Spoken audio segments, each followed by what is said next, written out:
Brooklyn Independent Television. Coming up on Brooklyn Review. Don't shoot! I wanna Increasing the peace in Crown Heights. Peace up! Guns down! There's another type of amusement park designed for children that you might not know about. I'm Sherry Carabin, and coming up on Brooklyn Review, I'll take you inside Adventurers Family Entertainment Center. And I'm Brian Vines in Park Slope, where Brooklyn is showing its pride. We'll have these stories and more next.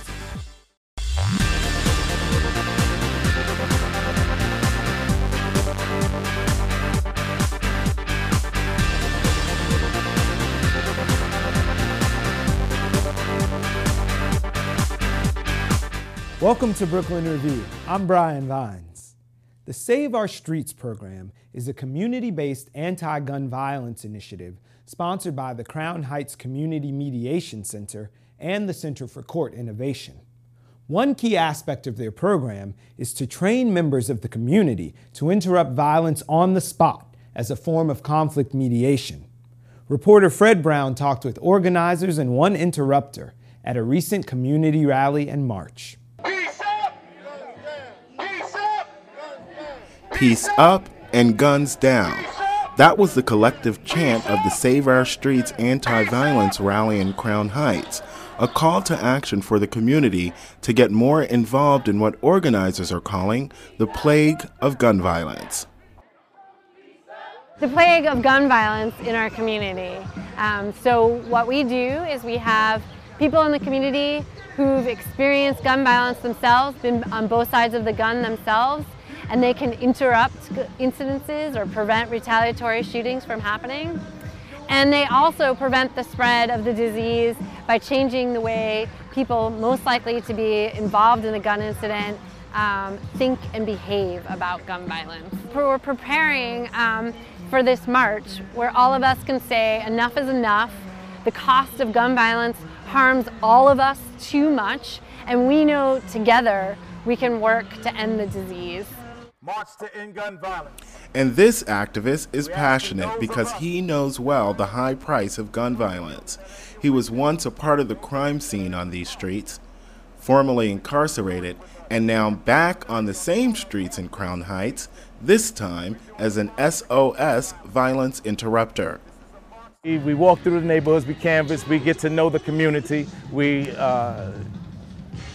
give out palm cards, we're giving out paperwork that we may have. It's a model based on what's called the ceasefire model of dealing with violence, gun violence particularly, based out of Chicago. But basically it just means that a violence interrupter understands how to go into the neighborhood where conflicts arise, knows who the people are, knows how to relate to them, how to communicate with them, because they may have been there, done that themselves as a violence interrupter, may have had some experience in the streets. And you basically go into the community and you mediate these conflicts, but first build relationships with people who are out there involved with a lot of negativity and interrupting violence. We can't get the guns off the street. We're not trying to get the guns off the street. We're trying to educate everyone so that they can understand that gun violence is a disease, because guns don't kill people. People kill people. I don't know if you heard the news. To save our streets is what we choose. One of the things we have to do is demonstrate that it's not an intractable problem. It's a social problem. It's a matter of behavior, a matter of attitude, and a matter of perception. Yeah, the violence, the guns, particularly where young people are involved. By no means are we trying to replace the police. The police have a very specific function. Our job is really to try to reduce the number of incidents that the police have to respond to. So when a crime occurs, we're not investigating that crime, we're not looking for the perpetrator, but our job is not to enforce the law. Our job is to help strengthen this community and to develop a climate of peaceable conflict resolution rather than hostile, violent conflict resolution. You watch my brother, I watch yours. You understand? While my mother's walking down the block, you watch my mother, I watch yours. This is how we come together. One thing is for sure and two things for certain. We have to learn how to bring the neighbor back to the hood. We've been prone to keep saying the hood, the hood, the hood. So we single out ourselves. So it's important to us to help promote an area and a neighborhood and a community that's safe. It's safe to walk at all times of day and night. It's safe to do their business. It's safe to bring their family and children along to do their business and not have to worry about these potential unnecessary violence that's happening around. You've seen the numbers go down and people feel proud. I can't tell you how many people come into our office and just tell me when I see those signs, I feel proud to be a part of this community. On June 16th, the Church Avenue Business Improvement District will unveil 5 dazzling makeovers given to commercial gates at a special community block party. But before the big event, we got a sneak peek at some of the revamped looks and talked to some of the people involved in the Uncover Church Avenue project. Uncover Church Avenue is a program we're really excited about. We're towards the end of the full year of this. It was a mural contest to try to get some really great illustrations and art to decorate the security gates on Church Avenue and really try to bring more activity over here and pretty it up a little bit.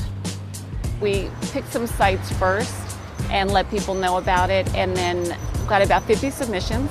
So we had a lot of fun going through those and seeing which ones worked best, and had an advisory committee that was a lot of art specialists and nonprofit specialists, but also a lot of community voting, because people who live nearby really had a lot of input into which ones were the final selections. Each one was representative of what was in the business. This is baseball, so obviously a baseball player. We have another one that's a children's child care facility, and that one has a beautiful illustration of owls and trees. After apply all color perfectly, I'm gonna add more detailed thin lines and also eyes and nose for this cat and owl. I always wanted to paint something for my neighborhood, so when I found out, I just thought it's an amazing chance. I hope people from neighborhood enjoy and just got inspired by my art, just like I inspired by people and nature in this area. When the idea came up that they were going to do some murals on the gates, I mean, I was just very delighted. And as you see, it turned out very, very well. We hope that this could inspire other neighborhoods to just use something small to get great returns from it. As soon as we've heard about the mural project, we said, wow, finally someone is saving us, because we're a not-for-profit organization and we really can't afford to renovate anything. So for the artists to come in here and actually fix up the front, you know, it's wonderful, and it's just going to really pick up the entire neighborhood. I want people to see something pretty. I want them to feel more comfortable and feel more welcome on Church Avenue. I know people have already said that they love coming by when the gates are down because something pretty to look at. So we really want to engage people in the community and have them realize that Church Avenue really is a great place to be. Early Learn NYC is a new model for early childhood education that aims to increase educational standards, family support, and professional development for teachers serving children ages 3 to 5. But critics of the new plan say what's currently known as Head Start has already been achieving these goals since its inception in 1965. You take the children out of this facility, what does ACS plan to do with this building? ACS, a city agency, what are you going to do with the city building? Why is this being done anyway? What's the real reason? Why weren't we awarded? Enough, seriously, is enough. When She Learned, funding to her program that serves 140 toddlers will be eliminated, Clentine Fenner, Executive Director of McDonough Street Head Start, was dumbfounded. I have a stack of performance reviews. We've never had an unsatisfactory, and also the feds, once again, holds us in the highest esteem. Without funding, the program will close in September, and McDonough Street Head Start isn't the only one on the chopping block. Just a few blocks away on tree-lined Bedford-Stuyvesant Street, Bridge Street Head Start, which services 55 students, was also denied funding. We've been in contact with our councilman here, is Councilman Al Van. We've been in constant contact. The first thing that we did was being proactive. We have a petition that we've gotten over 2,000 signatures, again, in support not only of maintaining Bridge Street, but also in pulling back Early Learn. Early Learn NYC is a new system proposed by the Administration for Children's Services, also known as ACS, the agency that oversees educational and child care services from daycare, Head Start, and after-school programs. It services about 2 million children in all 5 boroughs and works in conjunction with the Department of Education and the Department of Youth and Community Development. Wondering why are you removing a plan which is in place now, which is Head Start and daycare, to replace it with Early Learn, which has more flaws, less funds than Head Start and daycare?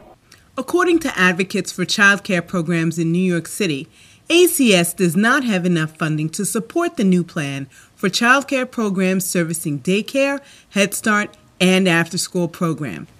And a few weeks ago, parents, workers in daycare, and Head Start, with children in tow, took to the streets to protest the loss of an estimated 47,000 seats due to budget cut. Children aren't the only ones who benefit from Head Start because it was designed to support whole families. Renita Crew is a worker at McDonough Street Head Start. She helps children register for school and get adjusted. Parents get some assistance too. The goals of the Head Start is for a parent to come in one way and to go out a different way. So if a parent come in with no jobs, we try to help them find jobs, or the parents need to go to school and try to find a career for themselves. I love my job. I love what I do. I love impacting families. I love children. And I don't know. I'm right now working on my resume and to start all over at the age of 51. McDonough Street is in a precarious situation in that our slots are Head Start slots. The daycares are the thousands of children that will be on the street, and this is a fact. Thousands of children will be put out on the street. New York City Council member Darlene Mealy doesn't understand why their proposal was denied and is working to have the request for proposal repealed. RFP should be non-void, and that's the only thing I'm working towards getting it, because it's very unfair and unjust to communities that have been here and Head Starts that has been in the community for decades. Yeah. Until then, the centers will continue to prepare students for the future, even as theirs remains uncertain. For Brooklyn Review, I'm Anna Lamontas Salisbury. The issue of childhood sexual abuse is dominating the headlines. And Brooklyn District Attorney Charles Hines has been taken to task for a program his office created to deal with abuse in Brooklyn's ultra-Orthodox and Hasidic Jewish communities. We recently met with the district attorney who explained the Call Zedek initiative. Right. All of a sudden, Call Zedek is everywhere. So what have you guys done right, and what would you have done better? I would probably have explained it better. I mean, because it's fundamentally easy to understand when you know that for 19 years we had virtually no cases in sex abuse in the ultra-Orthodox community, because every time the defendant's name became public, which is the way we ordinarily announce cases, there would be a relentless search for the victim. And remember, you have a very small, insular community. Everybody knows everybody else. So if the abuse was committed typically in a yeshiva school or a synagogue, didn't take them long before they could identify. And when they identified, the intimidation and the harassment led to cases falling apart. We then devised the Voice of Justice, or Call Zedek, in partnership with Metropolitan Council on Jewish Poverty, with the OHEL Family Services, and with the Jewish Families and Children's Services, all very well-respected social service agencies. We decided after a number of meetings that we would not identify the names of the defendant. Now, that doesn't mean we embargoed those names. Those names are part of the public record in any court where the charge is filed. And every time a defendant has to appear in court, his name is on the court calendar. If he's convicted of sex crimes, he has to register. Just like anyone else. Yeah, and anybody who wanted to know who he is, you put in your zip code and you'll get all the perverts coming up. Right. So as a result, when the Times began its story, which was the end of a five-month investigation, there was some inaccuracies. When the Times reporter, Ray Rivera, who's a good reporter, said to the head of our sex crimes division, Ronnie Joust, "You say it's on the public record. If I find a case, would you confirm?" And she said, "Yeah." He was only able to find 47 cases. There's a couple of curious things that come out of that. First of all, he concluded with not a shred of evidence that half the cases weren't Colsedac cases. Just absolutely untrue, inaccurate. Secondly, he concluded there must have been an inflation of the numbers. Basis of what? I don't know. But what I found very, very curious is that he didn't reveal the names.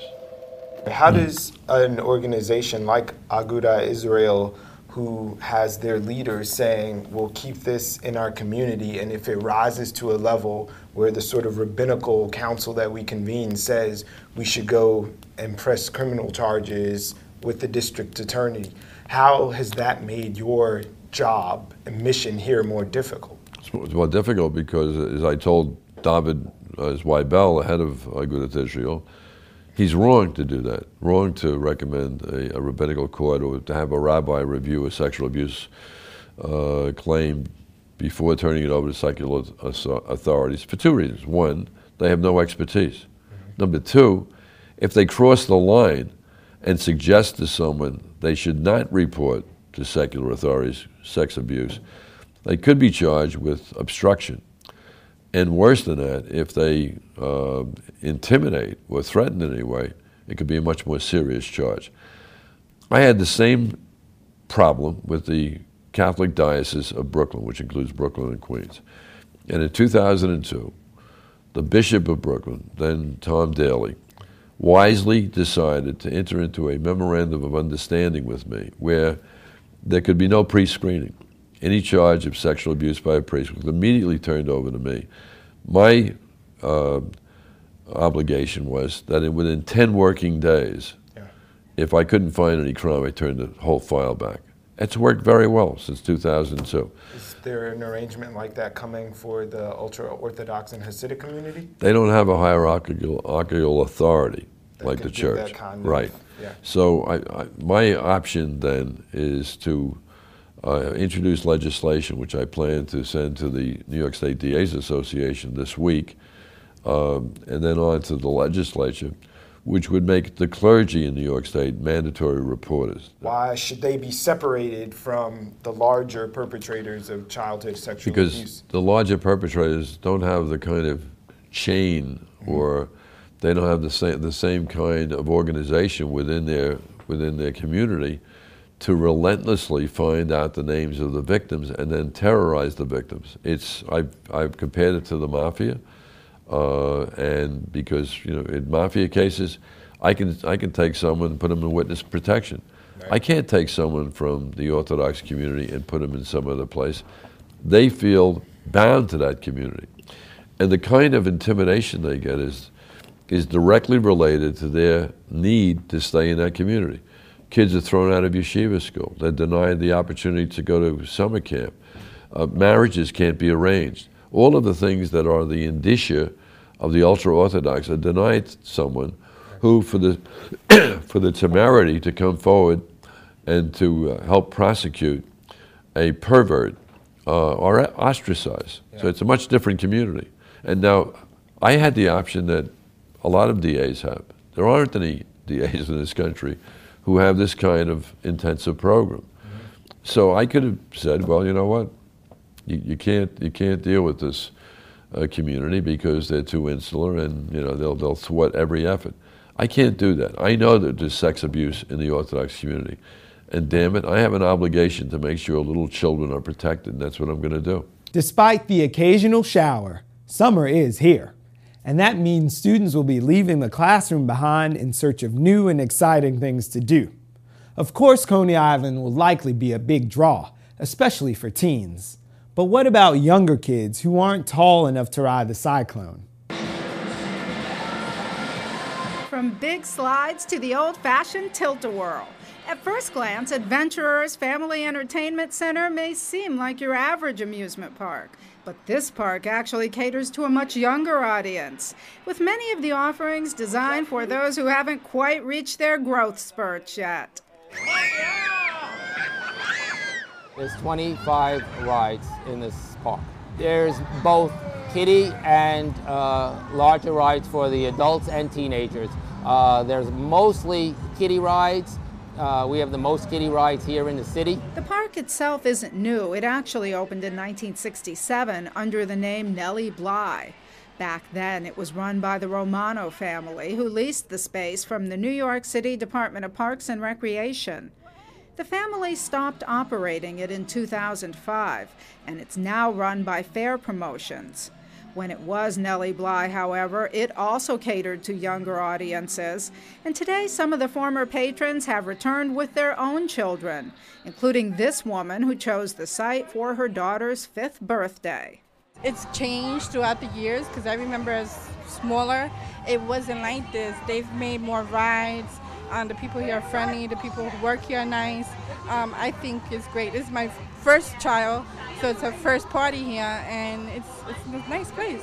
Mark Blumenthal began managing Adventurers in 2011. Previous to coming here, I was the manager of Astroland Amusement Park in Coney Island. Do you consider Coney Island to be your competition? I don't think it's our competition. Our biggest competition is the weather. When it rains, that hits us the hardest. There's no admission fee to get in, leaving everyone to choose their fun as they go. You said you grew up here? Yes. Every birthday party was here, right? This will play aerobics. Always. But it's so different now. I love it. I also used to come to this park years ago. It was a lot of fun then, and it's a lot of fun today. The park is now operating 7 days a week until the end of the season. And this manager says his main goal is to spread the word about Adventurers, which many people might not even know exists. Our biggest goal is to try and get the people here to see what we have. Like I said, I think just by looking at our birthday parties and all, we're expanding. We're getting people from Queens, we're getting people from Staten Island that are coming here now to have birthday parties. And once they're here for that, they're going to come back. And they tell me they're going to come back, and I see them. This is Sherry Carabin reporting for Brooklyn Review. Brooklyn has lots to be proud of this year, including its annual Pride Parade, which proceeded gaily forward on 5th Avenue and Park Slope. It was a spectacle for the eyes, a celebration of progress made, and an encouraging push for the work ahead. B-R-I-D-E, go! Brooklyn Pride! B-R-I-D-E, go! Brooklyn Pride! B-R-I-D-E, go! Brooklyn Pride! And with that, the annual Brooklyn Pride Parade was off. What can we expect from the parade today? You're going to expect the best fun in all of Brooklyn. Our parade is festive, it's family orientated, it's gay, it represents the entire borough of Brooklyn. It is the absolute best. We're small, but a heck of a lot of fun. There were at least 35,000 revelers who would agree. The parade is the culmination of several Pride events organized by Brooklyn Pride, including a 5K run and festival to commemorate, educate, promote, and celebrate the spirit of the Stonewall riots of 1969, where patrons at a Greenwich Village gay bar fought back to stop chronic police harassment and started a modern civil rights movement. But with all the strides made since the 60s, are Pride celebrations still relevant? We do not have national equality for marriage. That's number one. We still are fighting workplace equality, which is crazy. 29 states you can be fired for being gay. I mean, that's just absurd. But we have to get out the word. People don't realize. People don't know that those things are happening. They don't realize that so many states are, fighting against equality. The Pride events of the weekend proved that there are many allies in that fight. Seeing more and more new faces, especially straight people out here to help support the gay and lesbian community as well as transgender, It's really amazing. Some of the discussion I'm having now is discussion that we were having years ago in Canada, which is kind of interesting. But, I think a lot of what's happening is encouraging. And equality-minded New Yorkers are encouraged by the actions of state legislators like Parade Grand Marshal Hakeem Jeffries, who voted to bring marriage equality to the Empire State last June. It's a wonderful community. We are celebrating the almost one-year anniversary of the historic passage of marriage equality. We, of course, at the parade last year didn't get the opportunity to celebrate this victory because it occurred 2 weeks after the parade. So this is the first real meaningful opportunity to reflect upon the achievements of the last year and to recognize that while we've come a long way, we still have a long way to go. There are still many states, including, North Carolina, that reversed policy. So we're not home yet. Love is what I say. And God did not make all human beings the same with different sizes and shapes, religions and nationalities, and yes, sexual orientations. But don't get the wrong idea.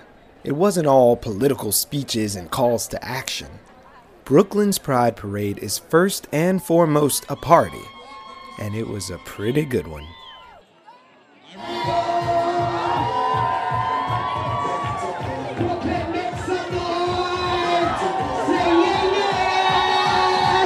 LGBT spells Brooklyn!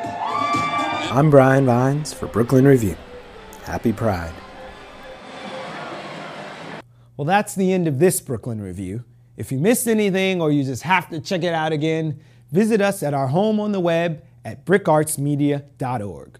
We're also on iTunes, Facebook, YouTube. We're even on Twitter. So we'll see you next time. Bye now.